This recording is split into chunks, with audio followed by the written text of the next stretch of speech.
नमस्कार. सखी सह्याद्रीमध्ये मी पल्लवी मुजुमदार आपल्या सगळ्यांचं मनपूर्वक स्वागत करते.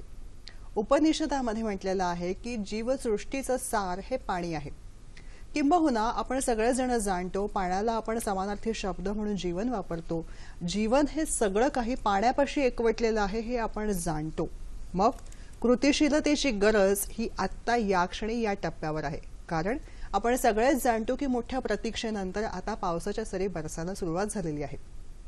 जेव्हा ही गोष्ट आपल्याला अत्यावश्यक आहे, निसर्गाकडून आपल्याला मिळण्याचा हा टप्पा आहे हे सगळं जाणतो, तेव्हा हे निसर्गाकडनं मिळणारं दान जे आहे ते साठवणं, त्याची गरज ओळखणं आणि वर्षभर पुन्हा सुखासमाधानाने सगळ्यांनाच कसं नांदता येईल या दृष्टिकोनातून विचार करणं हे सगळंच क्रमप्राप्त आहे. आज या सगळ्या गोष्टीचा विचार करण्याचं कारण हा टप्पा महत्वाचा आहे हे जसं मी म्हटलं तसंच 17 जून हा जागतिक पातळीवर ड्रॉट अँड डेझर्टिफिकेशन दिवस म्हणून जगभरात पाळला जातो. ही जी संकल्पना आहे ही संकल्पना काय सांगते तर यावर्षीची थीमच मुळात असं म्हणते की जमिनीची धूप थांबवा, वसुंधरेचं रक्षण करा, लोकसहभागामधून प्रगतीकडे जाताना वसुंधरेचं जमिनीचं रक्षण करा. या सगळ्या मुद्द्याविषयी आजच्या भागात आजचा हा दिवस, आजचा हा टप्पा महत्वाचा कृतिशीलतेचा. बघूया आजचा आपला विषय पावसाच्या पाण्याचं व्यवस्थापन. आणि याविषयी मार्गदर्शन करण्यासाठी 2 तज्ञांना आपण आमंत्रित केलेलं आहे. त्यांची ओळख करून घेऊया. सुरेश पाटणकर सर आणि अरुण सबनीस सर.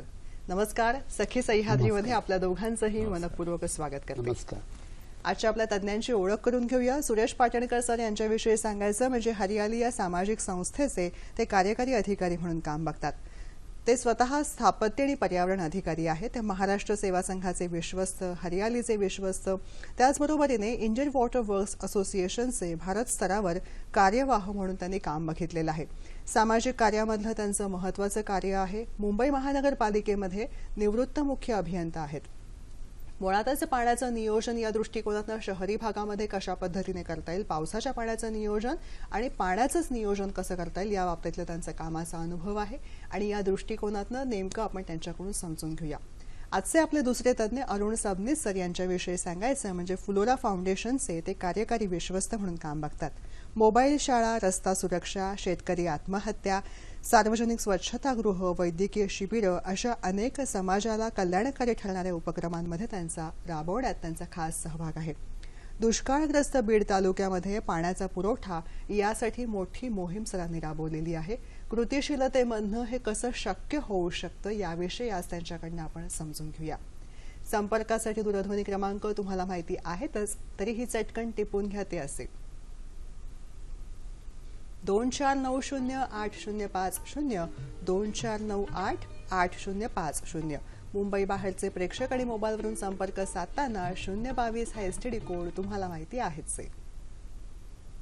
छोटीशी विनंती, नेहमीप्रमाणे प्रश्न विचारताना टीव्ही सेटचा आवाज थोडासा कमी करा जेणेकरून आमचा आवाज तुमच्यापर्यंत व्यवस्थित पोहोचू शकेल.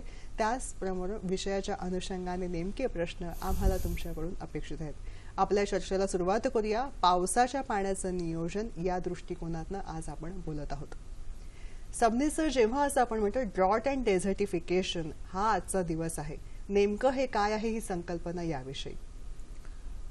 आज पावसाचं पाणी जे आहे त्याचं जर योग्य नियोजन केलं नाही तर ते वाहून जातं, समुद्राला मिळतं आणि वर्षभर जे पुरवता येणं शक्य आहे त्याऐवजी आपण 4-6 महिन्यानंतर पाण्याच्या टंचाईग्रस्त होतो. आणि जो त्रास व्हायला लागतो ज्याच्यातून आपल्याला टँकरनी पाणी घेण्यापासून सर्व प्रकारचे उपाययोजना करावी लागते. आज याला खूप मर्यादा आहेत, कारण ज्या वेळेला पाणी साठेच नसतील तर टँकरनी पाणी आणणं सुद्धा अशक्य होईल, अशा प्रकारची परिस्थिती उद्भवून जाते. मध्यंतरी आपण बघितलं की लातूरला रेल्वेच्या वाघिणींनी पाणी पुरवण्याची वेळ आपल्यावर येऊन पोचली होती. जर पाण्याचं नियोजन योग्य पद्धतीने केलं तर हे सहज आपल्याला टाळणं शक्य आहे. मुख्यत्वे पाणी ज्या वेळेला येतं त्यावेळेला त्याला जर अडवलं, आपण जिरवलं पाणी, तर पाण्याची भूगर्भातली जी पातळी आहे ती वाढेल आणि त्याचा उपयोग आपल्याला पुढील काळामध्ये वापरण्यासाठी होऊ शकतो. ज्या बोअर विहिरी आपण खणलेल्या असतात, बऱ्याच वेळेला आपल्याला असं ऐकायला येतं की बोरचं पाणी कमी झालंय, आटलंय, पाणी संपलंय, तर बोर विहिरीला सुद्धा आपल्याला पावसाचं पाण्याने पद्धतशीरपणे भरणं शक्य असतं. त्याचं जर पुनर्भरण आपण प्रॉपर केलं, व्यवस्थित केलं, तर गावागावांमधल्या पाण्याच्या समस्येला आपल्याला आळा घालणं शक्य होईल. खरंय, हे नेमकं कसं आहे ते समजून घ्यायचंय. पाटणकर सर, पाण्याचे स्रोत नेमके काय तुमच्याकडनं समजून घ्यायचे. कार्यक्रमामधला पहिला फोन आला, तो तुमच्या परवानगीने आधी घेते आणि मग त्या अनुषंगाने आपण पुढे जाऊया. नमस्कार, रवींद्र कुडाळकर बोलतायत आपल्याशी पुण्याहून. हा, नमस्कार मॅडम.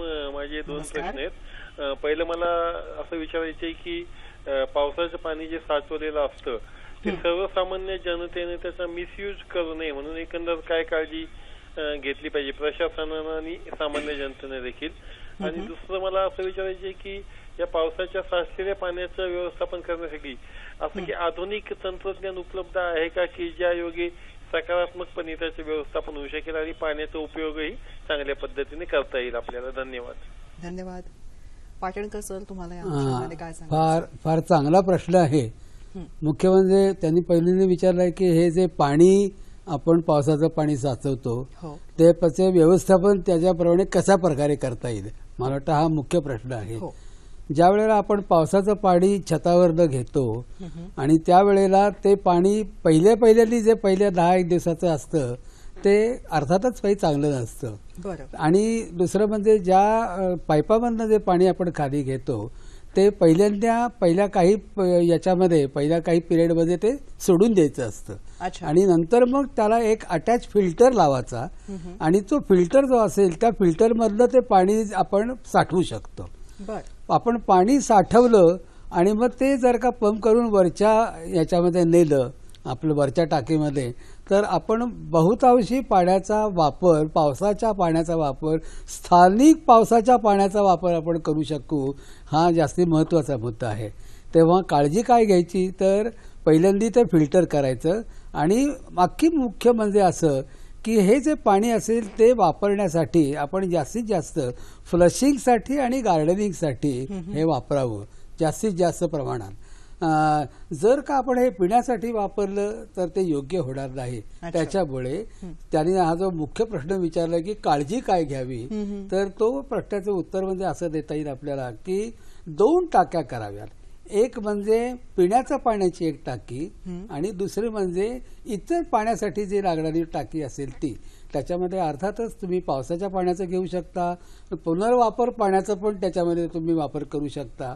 त्यामुळे ह्या 2 काळज्या जर का आपण पावसाच्या पाण्याच्यासाठी जर का घेतल्या तर मला असं वाटतं की बहुतांश प्रमाणात आपल्याला एक नुसतं स्थानिक स्वराज्य संस्थेला नाही, आपल्या स्वतःला पण पर्यावरण विषयक आपण एक जागरूकता दाखवली आणि आपण एक चांगल्या प्रकारे काहीतरी काम केलं याचं समाधान आपल्याला मिळेल. सर, तुम्ही जेव्हा त्या 2 टाक्यांचं महत्त्व सांगितलं, तर हा जो मुद्दा आहे हा सहकारी गृहनिर्माण सोसायटीमध्ये 2 टाकी बसवून मग त्या पद्धतीने करता येईल. कशा पद्धतीने हे नेमकं करता येईल वैयक्तिक पातळीवर? हो, म्हणजे ज्या वेळेला आपण गृहनिर्माण संस्थेमध्ये आपण इमारत बांधतो त्यावेळेला खरोखरच 2 टाक्या असतातच. बर. एक म्हणजे ती चांगल्या प्रकारे कधी कधी काय असतं, आता मी तुम्हाला सांगतो की 2 टाक्या कधी कधी जोडल्या जातात. अच्छा. काही कारणांसाठी. आणखी ते अत्यंत वाईट ती स्थिती आहे. जर का जोडल्या तर ते पिण्याचं पाणी आणि जे न पिण्याचं पाणी असेल ते एकत्र होतं. तेव्हा 2 टाक्या हा मुंबई असं नाही पण कुठच्याही स्थानिक स्वराज्य संस्थेचे जे रूल्स असतात त्याच्यामध्ये 2 टाक्या ह्या असतातच. परंतु त्याच्यात कुठच्याही प्रकारे आपण असं करता कामा नये की ह्याच्यातलं पाणी इकडे गेलं आणि तिकडचं पाणी तिकडे गेलं. आणि पाणी म्हणजे आरोग्याशी संपूर्णपणे संबंध आहे आणि आरोग्याशी ज्या वेळेला आपण संबंध म्हणतो त्यावेळेला कुठच्याही प्रकारे त्याच्यामध्ये जे मायक्रोबायल बॅक्टेरियल जे काही काउंट्स असतील ते संपूर्णपणे निर्जंतुकीकरण करणं हे महत्त्वाचं असतं. आणखी त्याच्यासाठी ते जी पिण्याच्या पाण्याची जी टाकी असेल ती मात्र अत्यंत चांगल्या रीतीने आपल्याला त्याचे उपयोग करावा लागेल.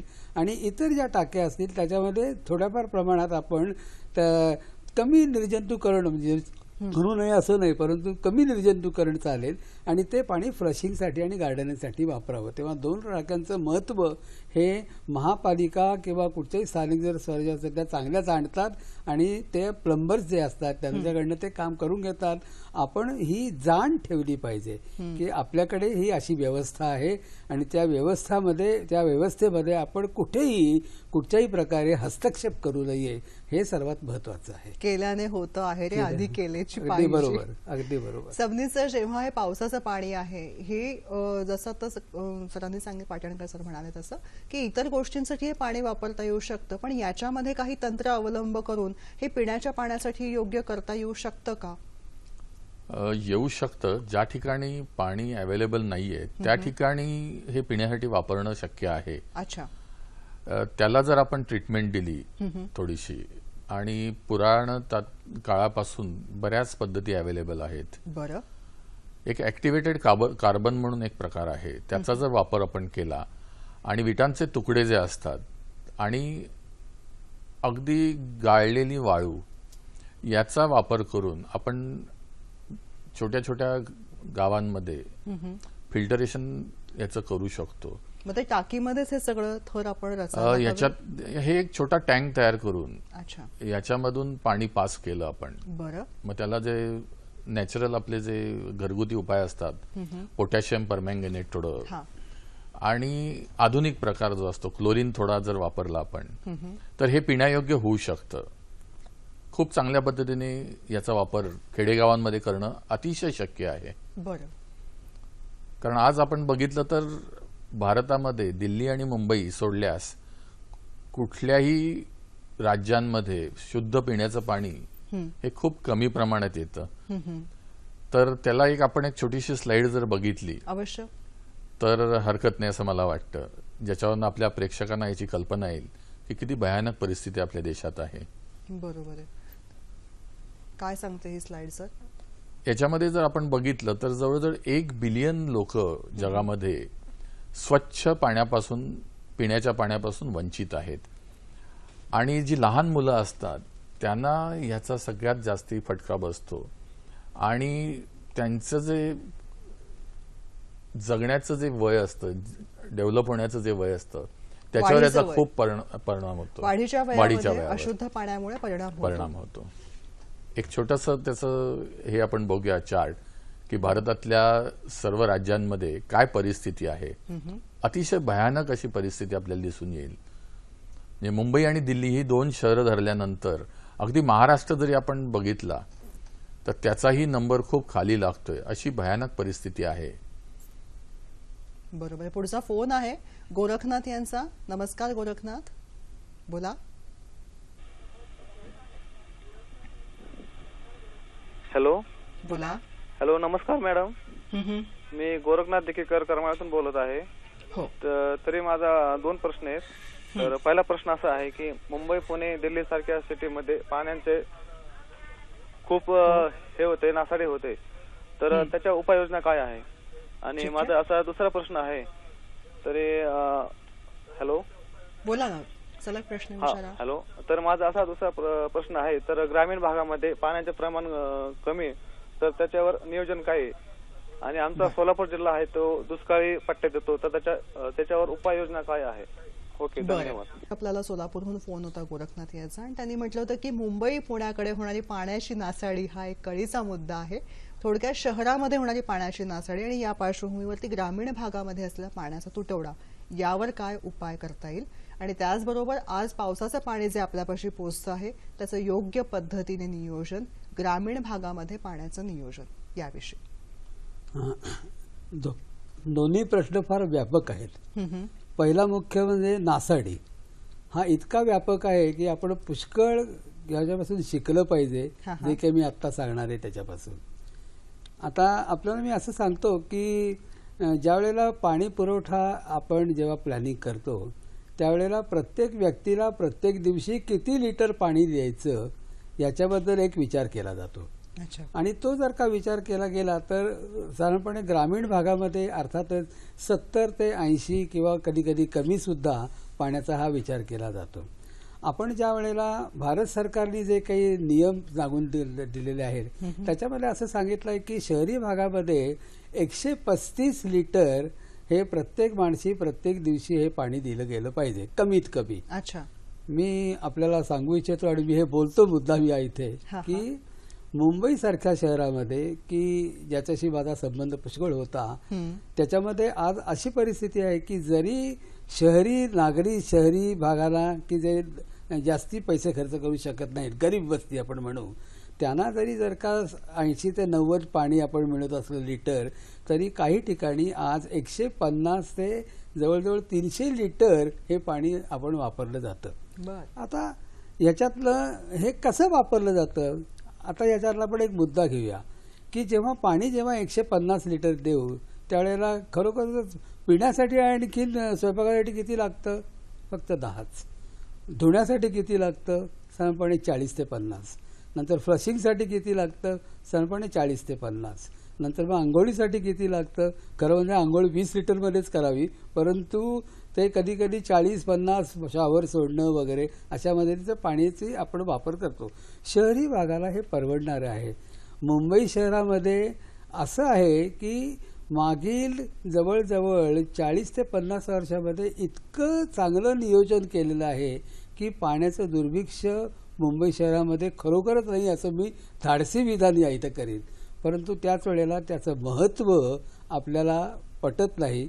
मुंबई पुणे नागपूर या ठिकाणी जे काही पाणी दिलं जातं त्याच्यामध्ये आपण पाण्याची नासाडी करू नये हा विचार ह्या नागरिकांच्या मनामध्ये यायला पाहिजे. ती फार मोठी गरज आहे.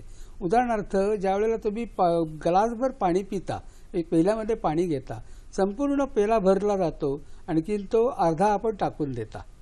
दुसरं म्हणजे ज्या वेळेला तुम्ही दात घासता किंवा इतर काही गोष्टी ज्या वेळेला आपण करतो त्यावेळेला ह्या गोष्टींमध्ये आपण असा विचार करत नाही की जर का हा नळ असा सोडला तर प्रॅक्टिकली जे तुम्हाला 150 लिटर लागतं ना म्हणजे ते तुम्हाला दिलेलं असतं त्याच्यातले जवळजवळ 7 ते 8 लिटर तुम्ही नुसतं नळ सोडूनच पाणी करता नासाडी करता. हा मुद्दा खरंच महत्वाचा आहे पण एक फोन खोळंबलेला आहे तो पटकन घेते आणि पुन्हा तुमच्या या मुद्द्याकडे वळते. डॉक्टर मनोज यांचा फोन आहे. नमस्कार डॉक्टर. हॅलो नमस्कार मॅम. प्रथम दोघांचे अभिनंदन. अतिशय उपयुक्त विषयावर चर्चा चालू आहे. दोन्ही सरांना माझा एक प्रश्न आहे की रेन वॉटर हार्वेस्टिंग हा शब्द बऱ्याच वेळेला मीडिया किंवा चर्चेमध्ये त्याची चर्चा होते पण लोकांना अजून ह्या गोष्टीचं सविस्तरपणे माहिती नाहीये किंवा ती संकल्पनाच बऱ्याच लोकांना कळत नाही की नक्की काय करायचं आहे. आणि मुंबईमध्ये तरी नुसत्या चर्चा आहेत पण कुठे असा प्रकल्प दिसण्यात पण येत नाहीये. म्हणजे त्याबद्दल जरा सविस्तरपणे माहिती मिळाली तर फार उपयोग. धन्यवाद. पाटणकर सर तुमचा मुद्दा कंटिन्यू. मला वाटतं माझा मुद्दा आधी मी सांगतो. अवश्य. तेव्हा अशा तऱ्हेच्या गोष्टी ज्यावेळेला आपण म्हणू किंवा शॉवर सोडला तर शॉवर सोडून ज्यावेळेला आपण साबणाचा उपयोग करतो त्यावेळेला तो शॉवर संपूर्णपणे सोडून द्यायचा. नंतर मग ज्यावेळेला आपण जर का नळ सोडला तर त्याचा अशा तऱ्हेने एक व्यवस्था पाहिजे की साधारणपणे अर्ध्या मिनिटांनी 1 मिनिटांनी तो बंद होईल आणि त्याच्यामध्ये प्रेशर कमी होईल. प्रेशर रिडक्शन करणं वगैरे अशा गोष्टी पुष्कळ अशा आहेत की ज्या नासाडी आपण करतो त्याच्यामध्ये पुष्कळ चांगल्या प्रकारे आपण चांगल्या योजना आपण करू शकतो. आणि त्या जर का केल्या तर मी थोडंफार आता काही म्हणजे फिगर्स म्हणून मी तुम्हाला सांगतो हे जे 150 लिटर जे पाणी आता आपण मीटर प्रमाणे ज्याचे पैसे देतो परंतु ते पाणी जर का आपण नासाडी कमी केली तर ती नासाडी कमी करून आपण 70-75 मध्ये सुद्धा आपण आपले व्यवहार करू शकतो. निम्म्यावरती सुद्धा होऊ शकतं. काही सगळ्या गोष्टी इथे सांगणं शक्य नाही परंतु निम्म्यावरती होऊ शकतं. कुणीतरी एका फार सुंदर एका शाळेतल्या मुलीने प्रश्न असा विचारला की मग हे जे 75 लिटर पाणी तुम्ही जे वापराल मग ते या इथे त्याचा उपयोग दुसरीकडे कसा होईल. आता मी आपल्याला सांगतो की ज्या काही 6 धरणांमधलं मुंबई शहराला पाणी पुरवलं जातं त्या 6 धरणांमध्ये ज्या वेळेला आमची हरियाली आमची जी संस्था आहे किंवा इतर काही संस्था आहेत त्या ज्या वेळेला तिकडे गेल्या त्यावेळेला असं दिसलं की एप्रिल-मे मध्ये संपूर्ण म्हणजे पुरुष आणखीन बायका हंडे घेऊन 2 किलोमीटरवरनं पाणी आणतात. आता ज्या वेळेला हे धरणं मानली जातात तेव्हा त्यांच्या पाण्याचं नियोजन या आपण जे जे तलाव बांधलेले असतील त्याच्यात जर का पाणी साठा वाढवला, आज आता वर्तमानपत्रामध्ये आहे काय की 6% पाणी फक्त साठा आलेला आहे. आता हा जो पाणी साठा जर का तो आपण वाढवला तर तिथे त्या लोकांसाठी नियोजन करू शकू, इतर उद्योगांसाठी आपण पाणी देऊ शकू. तेव्हा नासाडी करणं आणि न करणं हे संपूर्णपणे तुमच्या शहाणपणावर अवलंबून आहे. ती वैयक्तिक तुमची पातळीवरती वैयक्तिक बाब आहे. अवलंबून आहे. बरोबर. जलसंस्कृती निर्माण झाली पाहिजे आणि त्याप्रमाणे एक जलशिक्षण निर्माण झालं पाहिजे आणि पुष्कळ गोष्टी याच्यामध्ये आलेल्या पाहिजेत. खरंय. तर सबनीस जेव्हा तुम्ही आता त्यांनी मुद्दा विचारला रेन वॉटर हार्वेस्टिंगचा, आता अलीकडे बऱ्याच मुंबईसारख्या ठिकाणी कन्स्ट्रक्शन इंडस्ट्रीमध्ये रेन वॉटर हार्वेस्टिंग हे बऱ्याचदा कंपल्सरी केलेलं दिसतं. बरोबर. पण तरी सुद्धा हा एक नॉर्म म्हणून जेव्हा येतो, बडगा कायद्याचा बसतो त्याच बरोबर. वेळी ते करावं लागतं. पण जुन्या इमारती आहे, जुनं कन्स्ट्रक्शन आहे किंवा तिथे या ठिकाणी रेन वॉटर हार्वेस्टिंग ही संकल्पना राबवता येऊ शकते का? आणि बेसिक मुद्दा रेन वॉटर हार्वेस्टिंग ही संकल्पना काय आहे? बेसिकली आपण जर बघितलं तर रेन वॉटर हार्वेस्टिंग म्हणजे पावसाचं जे पाणी येतं ते पाणी साठवणं, त्याचा योग्य पद्धतीने वापर करणं आणि त्याचा शक्य असल्यास पुनर्वापर करणं, ह्या 3-4 गोष्टी याच्यामध्ये येतात. ज्या वेळेला पाऊस पडायला लागतो, सुरुवातीचं पाणी जर आपण 2-3 दिवसाचं सोडून दिलं तर त्यानंतर पडणारं सर्व पाणी आपण जर जमिनीमध्ये जिरवलं पूर्णपणे तर जमिनीच्या पाण्याची पातळी ही खूप वाढते, ज्याचा फायदा विहिरी आणि तलाव यांना होतो. तर आज काय होतं की आज जवळजवळ सगळं पाणी आपलं शहरांमधलं समुद्राला किंवा वाया जातं. हे वाया जाणारं पाणी जर आपण जिरवलं तर त्याचा खूप फायदा सर्वांनाच होऊ शकतो. दुसरी महत्वाची गोष्ट याच्यामध्ये आहे की आपण आपल्या बिल्डिंगमध्ये याचा कसा वापर करू शकतो. तर 2 पद्धती आहेत याच्यामध्ये. सिंटेक्स कंपनीच्या जर आपण किंवा कुठल्याही LDPच्या पाण्याच्या टाक्या येतात, ह्या पाण्याच्या टाक्या आपण जर यूज केल्या तर त्याच्यामध्ये पाणी साठवून त्याचं पुनर्वापर करणं हे शक्य होतं. तसंच सांडपाणी जे आपलं असतं, सांडपाणी म्हणजे कुठलं तर धुण्याचं पाणी किंवा भांडी धुतल्यानंतर येणारं पाणी, हे सगळं पाणी जर आपण वेगळ्या टाकीमध्ये साठवलं आणि त्याच्यावर प्रक्रिया करून ते पुनर्वापर केला तर फ्लशिंगसाठी हे पाणी आपल्याला शक्य होतं. ज्याच्या वेगळे आपल्याला मिळणारं जे पिण्याचं पाणी असतं त्याचा थोडाफार आपण वापर कमी करू शकतो. एक फोन घेते पटकन, पुन्हा या मुद्द्याकडे वळते. नमस्कार, बोला. चंद्रपूरहून फोन आहे. हॅलो. Hello hello. प्रश्न विचारा. तज्ञ म्हणतात की पावसाचं वरून पडलेलं पाणी पिऊ नका म्हणतात. बर. तर त्या पाण्यामध्ये आणि जमिनीवर पडल्यानंतर त्याच्यामध्ये काही क्षार वगैरे मिळतात काय? कारण की त्या जमिनीवर पडलेल्या पाण्याची चव वेगळी असते आणि तेच पाणी जमीन मुरल्यानंतर आपण विहिरीद्वारे बाहेर काढून पुन्हा पितो. तर या 3 पाण्यापैकी चांगलं पाणी कोणतं? 3 पाण्यापैकी चांगलं पाणी कोणतं? मगाशी सर तुम्ही हा मुद्दा कव्हर केला होता, थोडक्यात त्यांना काय सांगता येईल? अगदी थोडक्यात. मला वाटतं मगाच्या एका प्रश्नाचं सोलापूरचं मी जरा उत्तर आधी देतो. बरं. आणि ते म्हणजे असं की जे काही महाराष्ट्राचं चित्र आहे ते म्हणजे असं की जे पावसाचं पाणी जे होतं, तयार होतं, त्याच्यामध्ये मिळतं, त्याच्यामध्ये कोकणामध्ये 60% मिळतं, विदर्भामध्ये 10% मिळतं, नंतर मराठवाड्यामध्ये फक्त 5% मिळतं, उत्तर महाराष्ट्रामध्ये पुन्हा 10% मिळतं आणि इतर ठिकाणी 10%. आता ह्या सगळ्या गोष्टींचा जर का विचार करायचा झाला तर सोलापूर सारख्या ठिकाणी आपण पाण्याचं जे नियोजन असेल ते असं करायला पाहिजे की जे काही पाणी पडेल तो बून आणि बून आपण साठवणं हा मुख्य भाग आहे आणि निरनिराळ्या कृती आपण त्यामध्ये करू शकतो. तेव्हा रेन वॉटर हार्वेस्टिंगचा सबनीस साहेबांचा जो एक मुद्दा त्यांनी सांगितला त्याला थोडंसं मी आणखी एक पूरक असं सांगू शकेन की मुंबई महापालिके किंवा इतर सगळ्या महापालिकांनी असं पण सांगितलं आहे की जिथे 1000 स्क्वेअर मीटरपेक्षा प्लॉट जो असेल त्याच्यापेक्षा जास्ती जो असेल त्याच्यावर तुम्ही रेन वॉटर हार्वेस्टिंग हे अत्यंत चांगल्या रीतीने करा. अत्यंत चांगल्या रीतीने केलं जातं, परंतु त्याची सस्टेनेबिलिटी म्हणजे त्याच्यामध्ये जे सातत्य असेल ते दाखवलं जात नाही आणि जे काही केलं जातं त्याच्यामधनं एवढंच होतं की त्यांना राहण्याची म्हणजे ऑक्युपेशन सर्टिफिकेट मिळतं आणि नंतर मग या सगळ्या गोष्टी विसरल्या जातात. असं होता कामा नये. आपण जे करू ते आपण सातत्य दाखवून आपण अगदी पर्यावरण दृष्टिकोनातून आपण या सगळ्या गोष्टी बघायला पाहिजेत आणि त्याप्रमाणे आपण आपली वागणूक करायला पाहिजे आणि पर्यावरणाला हात द्यायला पाहिजे. तुमच्या प्रश्नांच्या वैविध्यामधनं आमच्यापाशी हा मुद्दा पोहोचलेला आहे की खरंच याविषयी सजगता, जागरूकता आणि कृतिशीलता किती महत्वाची आहे. मगाचा आपला जो फोन होता सबनीत सर, तो म्हणजे रेन वॉटर हार्वेस्टिंग संदर्भामध्ये त्यांनी नेमकं कशा पद्धतीने, डॉक्टरांचा तो मुद्दा होता की कसं आणि कुठे याविषयी अप्रोच करावं, कुठे याविषयी नीट माहिती मिळू शकेल. आपण याविषयी काम करता, काय सांगाल त्यांना? आम्ही याच्यावरती जे काम केलंय त्याच्यामध्ये सोलार ही जी शक्ती आहे, सौर ऊर्जा, कारण महाराष्ट्रामध्ये जर आपण बघितलं तर सौर ऊर्जेचा भरपूर उपलब्धी आहे आणि त्याचा जर वापर आपण केला तर आपल्याला त्याच्यातून अनेक मार्ग काढता येतील. पाणी कसं वाचवू शकतो आपण, जे काही पाणी आपल्याकडे आहे त्याचा जर योग्य विनियोग केला तर वर्षभर पुरेल इतकं पाणी आपल्याकडे उपलब्ध आहे. अनेक देशांमध्ये पाणी नसताना सुद्धा त्यांनी अत्यंत विस्मयचकित करणारे प्रयोग केलेले आहेत. जसं आपण बघितलं तर इस्रायल आहे, दुबई आहे, तिथे पाणी नसताना सुद्धा वर्षभर त्यांचे रस्त्याच्या बाजूच्या जागा असतात, त्या टवटवीत हिरव्यागार ठेवलेल्या असतात. आपल्याकडे जर आपण पाण्याचा चांगला विनियोग केला तर आपल्याला सुद्धा तसाच फरक आपल्या देशामध्ये आणता येईल. मला एक आपल्याला इथे स्लाइड दाखवायची आहे, बरं, ज्याच्यामध्ये सोलारचा वापर आपण करून पाणी कसं विनियोग आपल्याला योग्य पद्धतीने करता येईल, त्याचा वापर करून आपलं जीवन कसं समृद्ध करता येईल, त्याविषयी थोडंसं मला आपल्याला हे दाखवायचे स्लाइड. सोलार पाण्याने आपण जर टाक्यांमध्ये जे पाणी आपण रेन वॉटरचं घेतो त्याला सोलारचा जर आपण जोड दिला तर त्याच्यातून आपण हे पाणी पिण्यासाठी वापरू शकतो, शेतीसाठी वापरू शकतो.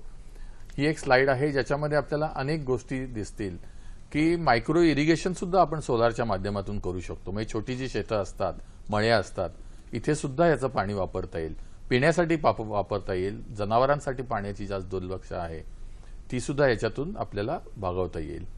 बरोबर आहे. पुढचा फोन आहे. नमस्कार. हॅलो, विचारू लागली. बोला नारायण. हॅलो, नमस्कार, प्रश्न विचारा. नमस्कार मॅडम, मी कराडवरून बोलतोय. मी एक सर्व्हिसमन आहे, कराडमध्ये राहतो. बरं, आणि तिथं काय आता प्रॉब्लेम, भरपूर पाऊस तर पडतो पण ते पाणी साठवायचं कसं, कुठं, हाच मोठा प्रॉब्लेम आहे, लक्षात येत नाही काही. महत्वाचा मुद्दा आहे. धन्यवाद. पाटणकर सर, मगाचा जो मुद्दा होता की पावसाचं पाणी, चंद्रपूरहून तो फोन होता तेव्हा त्यांनी म्हटलं होतं की पावसाच्या पाण्यामधले कुठलं पाणी योग्य आहे आणि कुठलं पाणी अयोग्य आहे, आणि त्यालाच जोडून मी हा पण मुद्दा घेतो की पावसाचं पाणी साठवायचं कसं. दोन्ही बेसिक मुद्दे आहेत, कारण याविषयी बरेच गैरसमज आहेत, पाण्याची कुठली चांगली आहेत आणि कुठलं वाईट आहे त्याविषयी. पहिल्यांदा चंद्रपूरचा जो आपल्याला प्रश्न आलाय तो घेतो. पावसाचं पाणी हे सर्वात शुद्ध पाणी असतं असं मी विधान करतोय. पण ज्या वेळेला पाऊस पडतो आणि त्याच्यामध्ये जर का काही ऍसिड किंवा अशा तऱ्हेचे पोल्युटंट्स असले तर त्या पावसामध्ये तशा तऱ्हेचे पोल्युटंट्स घेऊन जर का पाऊस पडला तर ते पाणी आपण पिऊ शकत नाही. हे खरं आहे, सगळीकडे काही अशी परिस्थिती नसते. तेव्हा पावसाचं पाणी पिऊ नये हा जो एक थोडासा हे विधान आहे ते थोडंसं धाडसी ठरेल. पावसाचं पाणी नक्कीच चांगल्या प्रकारे आपण साठवून ते प्यावं. एक मला आठवत आहे की डहाणूला जेव्हा मी गेलो होतो त्यावेळेला त्या तिथे त्यांनी आपल्या इमारतीच्या खाली एक मोठी टाकी बांधली होती आणि त्यांनी मला तो ग्लास भरून दिला पाण्याचा आणि म्हणाला प्या. मी प्यायलो होते. तो म्हणाला मी पण हे पाणी पितो. आणि नंतर त्यांनी मला जे दाखवलं ते इतकं अचंबित करणारं होतं की त्याच्या संपूर्ण रूफवरचं म्हणजे त्याच्या छतावरचं पाणी त्यांनी त्या प्लिनच्या खाली मोठी टाकी बांधून हे केलेलं होतं, साचवलेलं होतं. Rain water harvesting. आणि हे जवळजवळ केव्हा 40-50 वर्षापूर्वी त्याच्या वडिलांनी हे केलेलं होतं. आता आपण पुष्कळ गोष्टी बोलतोय रेन वॉटर हार्वेस्टिंगच्या, त्या गृहस्थांनी त्याच्या ऑलरेडी केलेल्या होत्या. मुख्य काय आहे की जेव्हा कुठच्याही पावसाच्या पाण्याला जर का तुम्ही सूर्यप्रकाश जर का दाखवलात तर ते पाणी खराब होतं. पण जर का ते सूर्यप्रकाश तुम्हाला सूर्यप्रकाशाचा जर का अडसर आला नाही, त्याच्यात सूर्यप्रकाश जर का आला नाही तर पाणी तुम्ही कितीही दिवस ते अगदी बॅक्टेरियालॉजिकली सुद्धा चांगल्या प्रकारे वापरू शकता. आणखीन एक प्रश्न असा होता की जमिनीवर पडलं की पाण्याचं काय होतं हा. अर्थातच निरनिळ्या तऱ्हेच्या जमिनी असतात, आपल्या निरनिळ्या तऱ्हेच्या कॅचमेंट्स असतात आणि प्रत्येक कॅचमेंटची एक साधारणपणे एक म्हणजे स्वतःची व्यवस्था असते. त्याच्यामध्ये जे काही क्षार असतील ते त्या क्षारामध्ये येतात, अच्छा. त्या पाण्यामध्ये येतात आणि कधी कधी ते क्षार जे असतात त्याला हार्डनेस येतो, पुष्कळ गोष्टी असतात ते. परंतु कधी कधी ते क्षार असे असतात की जे नक्की आपल्याला पिण्यायोग्य पाणी आणि अच्छा. रुचकर असं लागतं. अच्छा. तेव्हा क्षार हे कधी चांगले पण असतात. फक्त दोनच गोष्टी सांगतो, बरं. जर का फ्लोराईड्स आणि आर्सेनिक हे दोन क्षार जर का जास्ती झाले तर ते आपल्याला घातक ठरतात आणि ते काढावे लागतात. बरोबर. तेव्हा या म्हणजे दोन हे गोष्टी. ऐकून हे छान वाटलं. पाणी आणि रुचकर, पाणी हे आधीच आपल्या आवडीचं आणि सतत हवं असलेलं पेय असतं आणि त्याच्यामध्ये रुचकर म्हणजे आपण कधी कधी म्हणतो की इथलं पाणी मचूळ आहे, तर हे जे रुचकरता जी आहे ती याच शब्दांमधनं आणि याच चवीमधनं आपल्याला जाणवत असेल, नाही का? हा, आणि मुंबईचं पाणी हे रुचकर आहे असं मी मोठा मुद्दाम विधान करतोय. कारण त्याचं कारण वैतरणा, तानसा वगैरे ह्या ज्या काही कॅचमेंट्स आहेत हा, हा. त्या कॅचमेंट संपूर्ण भारताची जर का आपण जर का तुलना केली तर बरं. त्या कॅचमेंट बरोबर रुचकर कॅचमेंट आहेत असं मी नक्की विधान करू शकेन. मस्त. आणि आपण चांगलं म्हणजे चांगल्या रीतीने आपण ते पाणी घेऊ शकतो. सबनीस सर, जेव्हा आपण म्हणतो की पावसाचं पाणी जे साठवायचं आहे त्याचं पिण्यासाठी योग्य वापर व्हायला हवा आणि वर्षभर त्याचं नियोजन करून नियोजनबद्ध वापर याविषयी, ज्यावेळेला पावसाचं पाणी येतं त्यावेळेला जर त्याचा योग्य पद्धतीने आपण वापर केला आणि जेवढ्या बोअरवेल्स असतात आपल्याकडे गावोगावी आज सरकारने सार्वजनिक तसेच वैयक्तिक खाजगी बोअरवेल्स असतात, ज्यावेळेला आपल्या पावसाचं पाणी जमा होतं ते वाहून जातं, सगळ्या नद्यांमधनं बाहेर जातं, समुद्राला मिळतं. हेच पाणी जर आपण बोअरवेलच्या पासून 2 ते 3 मीटरवरती खड्डा खणला आणि त्याच्यामध्ये जर हे सोडलं तर त्याच्यामध्ये जे काही वाहून येणारी घाण असते सगळी ती तळाशी बसते आणि वरती जमा झालेलं पाणी जे आहे ते बोअरवेलला आपण पाईपनी जर कनेक्ट केलं तर चांगल्या पद्धतीने हे पाणी आपण आपल्या बोअरवेलमध्ये जमा करू शकतो. एक्झिस्टिंग बोअरवेल जी असते आपली, वैयक्तिक असो किंवा सार्वजनिक, याचं पूर्णपणे पुनर्भरण जर आपण केलं तर वर्षभर नक्कीच आपल्याला हे पाणी वापरता येतं. याबरोबरच अजून एक मला आपल्याला सांगायचं आहे की ग्रामीण भागामध्ये आपण हे जर केलं, पाण्याचं जर वापरण्यासाठी, निर्जंतुक करण्यासाठी काय करता येईल याच्याविषयी मला थोडं आपल्याला सगळ्यांना सांगायचं आहे. एक उपयुक्त स्लाइड आहे सरांकडे. हो, स्क्रीनवर दिसते ती आपण slide. हे बघितलं जर तर गावामध्ये छोटी जी मडकी असतात त्यांचा सुद्धा आपल्याला पाण्याचं निर्जंतुकीकरणासाठी वापर करता येतो. अच्छा. बेसिकली आपण जर टाकी तिथे तयार करून त्याच्यामध्ये मी मगाशी म्हटलं तसं कॅटलिस्ट म्हणून जर वापर केला आपण, वाळू, अच्छा. बिटांचे तुकडे आणि नारळाच्या ज्या करवंट्या असतात त्या जाळल्यानंतर जे तयार होतं हा हा. त्याला कार्बन म्हटलं जातं. बरं. आणि त्याचा जर वापर आपण केला तर हे पूर्णपणे शुद्ध झालेलं पाणी आपण हे पिण्यासाठी वापरू शकतो. हे करतानाच त्याच्यामध्ये थोडंसं आपण पोटॅशियम परमॅंगनेटचा वापर करायचा आणि हे जे छोटी छोटी मडकी असतात त्याच्यामध्ये जर आपण हे पाणी भरून ठेवलं तर अत्यंत शुद्ध पाणी आपल्याला प्यायला उपलब्ध होऊ शकतं. खरं. याच अनुषंगाने फोन पण एक आहे, तो घेते पटकन. भारत वावळ आपल्याशी बोलताय डोंबिवलीहून. नमस्कार. नमस्कार मॅडम, आपण आज पाहतो की मुंबई सारख्या अतिविकसित शहरामध्ये अनेक इमारती, टॉवर्स, हॉटेल, व्यावसायिक रहिवासी बिल्डिंगचे बांधकाम सतत चालू असते आणि या बांधकामांना किंवा ह्या राहणाऱ्या लोकांना पाण्याची निश्चितच गरज असते. माझा प्रश्न असा की पावसाळ्यामध्ये भरपूर पाणी पडत असताना पावसाचे पाणी आपण जर साठवून ठेवले किंवा नियमन केले आणि स्टोरेज करून ठेवलं तर निश्चितपणे ह्या सोसायटी किंवा टॉवर्सना तेच पाणी आपण वापरू शकत नाही का? आणि दुसरं पण असं आहे की कदाचित थोडं हे पाणी अशुद्ध झालंय तर तेच पाणी रिसायकलिंग करून परत आपण पिण्याकरता उपयोग आणू शकत नाही का? यावर कृपया आपण प्रकाश टाकावा. धन्यवाद. धन्यवाद. सबनीस सर, तुम्ही सांगत होतात याच मुद्द्याविषयी मगाशी सुद्धा. हो, आपल्याला हे पाणी जे आहे ते पूर्णपणे वापरणं शक्य आहे. आपल्याला प्लॅस्टिकच्या टाक्या जर आपण छोट्या जरी वापरल्या तिथे आणि त्याच्यामध्ये ह्या पाण्याला जमा करून त्याचा पुनर्वापर जर आपण केला तर 100% हे पाणी आपण वापरू शकतो. जसं शहरामध्ये हे वापरणं शक्य आहे तसंच गावोगावी हे वापरणं शक्य आहे आणि आपली मानसिकता जी आहे ती जर आपण बदलली तर ह्या पाण्याचा पूर्ण वापर आपण करू शकतो असं मला वाटतं. खरंय. Patankar sir, rain water harvesting आणि त्याचबरोबरीने मानसिकतेचा मुद्दा त्यांनी जो सांगितलेला आहे की आपण सगळ्यांनी वैयक्तिक पातळीवरती बदल केला तर निम्म्या पाण्याची गरज जी आहे ती निम्म्यावर येऊ शकते. तुम्हाला काय सांगायचं याविषयी? मला वाटतं कराड आणि डोंबिवली असे जे 2 प्रश्न आहेत ते बी जास्तीत जास्त आपल्याला सांगण्याचा प्रयत्न करतो, जरी वेळ थोडा असला तरी. मी असं म्हणेन की ज्या वेळेला पाऊस पडतो पण पाणी साठवू कसं, आता हे नागरी वस्त्यांमध्ये कसं साठवायचं हे सबनीस साहेबांनी आपल्याला सांगितलं. आता त्याला आपण जेव्हा रुरल रेन वॉटर हार्वेस्टिंग म्हणतो त्यावेळेला एक नक्की की निरनिराळ्या टाक्या आपल्या शेतामध्ये शेताचा 1 भाग वापरून त्यात इथे आपण तळं निर्माण करू शकू. ठीक आहे. आता हे तळं निर्माण करायचं म्हणजे काय करावं लागतं, अर्थात स्क्रीनवर पण दिसतंय.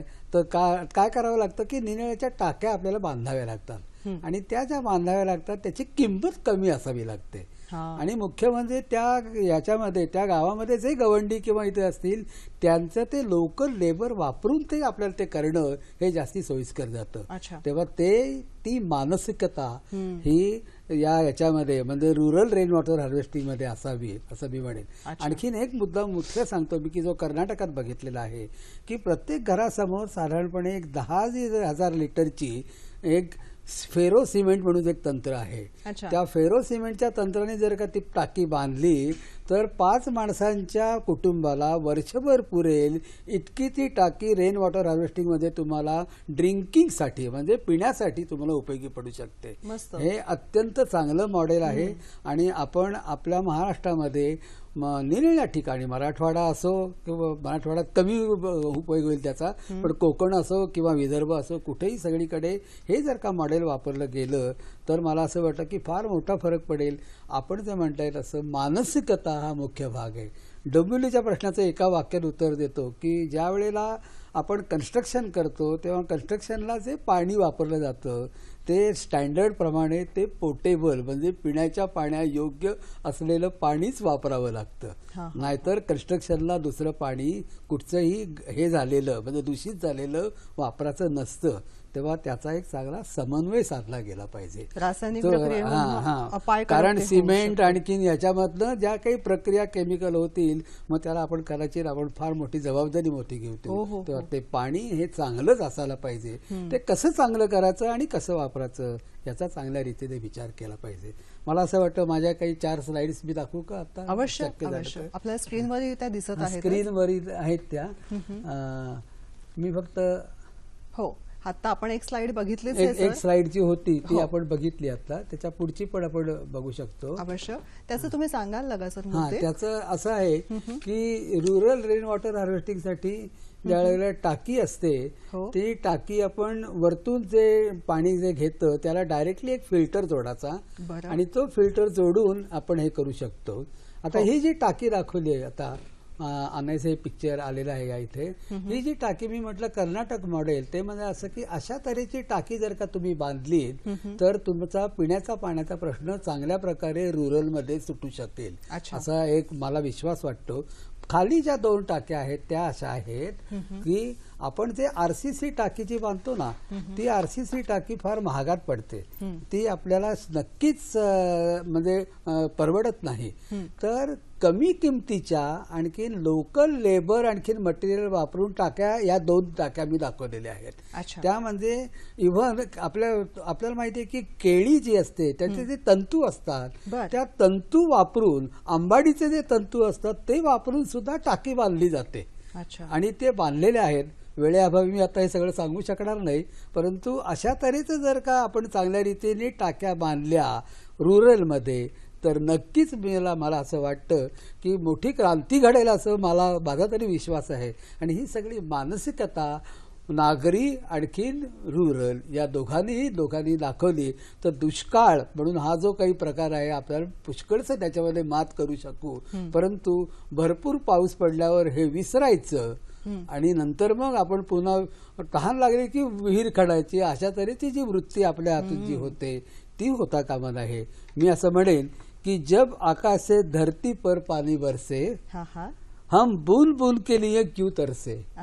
मला असं वाटतं की आपण मानसिकता दाखवायला पाहिजे. तेव्हा धावणारा पाऊस साठवा जलसंस्कृती निर्माण करा. वा. नंतर मग म्हणजे पाण्याबद्दल एक चांगल्या प्रकारे आपण भावना निर्माण करा आणि परंपरा निर्माण करा आणि ह्याच्यातूनच आपण नागरीकरणामध्ये आपण व्यवस्था करतो चांगली, पण गावाकडे पण चांगली सुधारणा होईल या सगळ्या माध्यमातून, असा मला विश्वास आहे. तेव्हा हम बूंद बूंद के लिए क्यों तरसे हा सर्वात महत्वाचा संदेश मला आज द्यावासा वाटतोय. मस्त. सबनी सर, वेळ खूप कमी आहे, पण तुम्हाला जाता जाता काय सांगायचं, कृतीशीलतेने पाण्याचं नियोजन हे तुम्ही बीड आणि परळीमध्ये राबवले याविषयी? बरोबर. आम्ही परळी आणि बीड येथील नागरिकांना बरोबर घेऊन सगळ्या सर्वसमावेशक असं प्रकल्प आम्ही तयार केला आणि 15 गावांमध्ये तिथल्या ज्या काही विहिरी असतील त्या पुनर्भरण कसं करता येईल याचा त्यांना आम्ही मदत केली.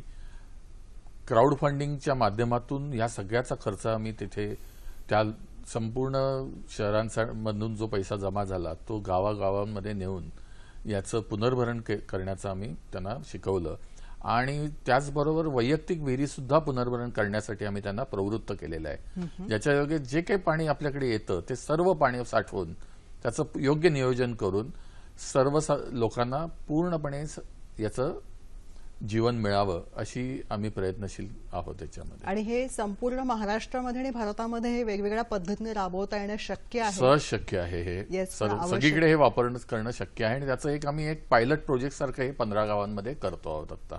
खरंय. म्हणजे याच्यामधून म्हणजे आपल्या सगळ्यांच्या लक्षामध्ये आलं आहे गेल्या तासभरात जी चर्चा झाली त्यातनं की हे सगळं शक्य आहे, पण यासाठी गरज आहे ते स्वतःहून आपल्या इथं कशा पद्धतीने आपण थेंबाथेंबाचं नियोजन करू शकतो आहे.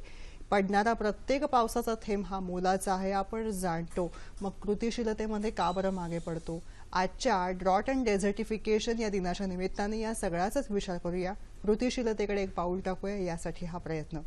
कसा वाटला कार्यक्रम नक्की कळवालच आपण. तुमच्या पत्रांची आणि ईमेलची आम्ही वाट बघत असतोच. आपण आलात, महत्वपूर्ण मार्गदर्शन केलं, मनपूर्वक आभार मानते. धन्यवाद. धन्यवाद. नमस्कार.